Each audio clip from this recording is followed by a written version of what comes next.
세 번째는 뭐냐면요. 이제 이 시초선이랑 동경이라는 아이를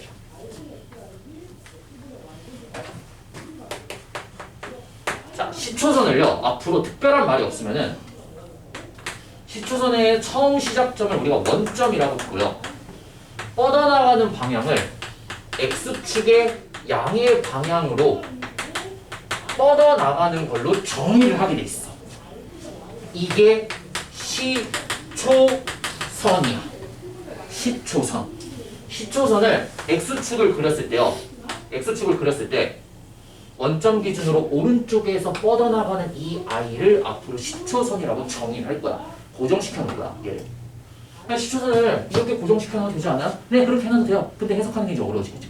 복잡해지겠지. 그래서 우리 눈에 보기 편하게 여기다가 시초선을 고정시켜 놓고 나면은 자, 이런 애들이 생기겠지. 동경이 이만큼 돌았어. 자, 얘를 O랑 P라고 할게요.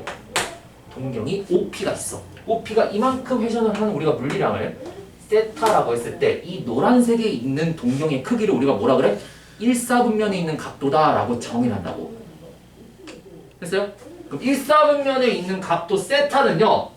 반드시 범위가 어떻게 돼야 되냐면은 자, 눈에 보이는 각도 생각해봐. 눈에 보이는 각도 어떻게 돼야 돼? 0도보다는 커야 되고 몇 도보다는 작아야 돼?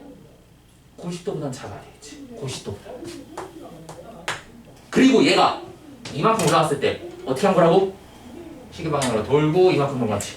관식의 방향으로 돌고 다시 이쪽으로 올라간 거지. 알아 몰라? 회전수가 뭔지 모른다고. 이거는 말 그대로 우리 눈에 보이는 각도야. 사진으로 그 순간을 찰칵 찍어 놓은 거라고 얘가. 그래서 얘가 계속 돌고 있는 거야 사실은. 계속 움직이고 있는 건데 사진으로 찰칵 찍어 놓은 상태에서 정지된 걸로 보이는 거라고 우리 눈에는.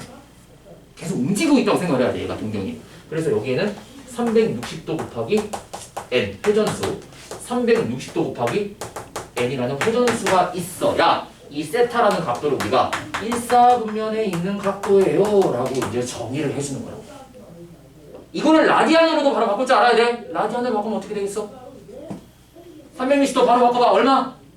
2파이 라디안. 그래서 얘를 2파이라고 안 쓰고 2n파이라고 씁니다. 보통 n을 여기 앞에 붙여갖고 2n파이 플러스 0. 그 다음에 세타. 노란색으로 쓰죠. 똑같은 색깔로 쓰면 안 되니까 2n파이 2n파이 플러스 0도. 그 다음 얘는 2n파이 플러스 90도. 빨리 바꿔. 90도 180으로 나누고 파이 고쳐로 2분의 파이 라디안.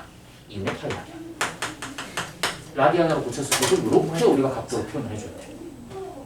됐어? 자, 그 다음에 이번에는 내가 2사분면에 있는 각도를 표현해볼게. 2사분면. 동경이 이만큼 돌았어. 그러면 시초선 기준으로 동경이 움직인 각도는 이만큼을 우리가 세타라고 물리량을 정의하는 거야. 이만큼을. 자, 그럼 봐봐. 세타가 2사분면에 있으려면 반드시 어떻게 돼야 돼? 90도보다는 커야 되고 180도보다는 작아야 되겠지. 근데 얘는 뭐라고? 90도랑 180도 사이에 있는 이 빨간색 동경은 움직이는 순간에 사진으로 찰칵 찍어서 정지되어 있는 그 순간만 보여주고 있는 거라고. 계속 회전하고 있다고 얘가. 몇 바퀴 돌았는지 모른다고. 몇 바퀴 돌았는지 모르니까 여기다가 360도 곱하기 n번 360도 곱하기 n번 회전수를 표현을 해줘야 된다는 거지. 이게 2사분면에 있는 각도의 크기라는 거예요. 2사분면에 있는 각도의 크기다. 자, 그 다음에 이번에는 동경을 여기다가 위치시켰어. 그러면 시초선을 기준으로 해서 동경이 이만큼 움직이고 있으니까 이 파란색의 크기를 우리가 뭐라고 쓴다고? 각도라고 읽는다고 얘들아. 저게 각도라고. 양의 방향 기준으로만 우리가 얘기를 한다고. 기준을 잡을 때. 물론 선생님 음의 방향으로 이렇게 움직였다고 생각할 수 있잖아요. 근데 그거는 보이는 각도로 얘기 안 한다니까. 기준을 우리가 양의 방향으로 잡는다고. 보통 기준을 잡을 때는. 자, 봐봐. 쟤를 어떻게 표현해주면 되겠어? 눈에 보이는 각도 기준으로 해서 180도보다는 커야 될 거고 세타가 270도보다는 작아야 되겠죠. 그리고 회전수도 반드시 표현을 해주는 일반 각으로서 표현을 해줘야 된다고. 뭐지? 이게 지금 왜 전화하지? 됐습니까? 그럼 이거 몇 도야? 얘가 3, 4분면에 있는 각도다라고 얘기를 해준다라는 거죠. 자, 그럼 4, 4분면에 있는 각도는? 4, 4분면에 있는 각도는 어떻게 돼야 되겠어? 4, 4분면에 있는 거는 여기쯤에 있는 거지, 여기. 그치? 그럼 4, 4분면은 시초선으로부터 이만큼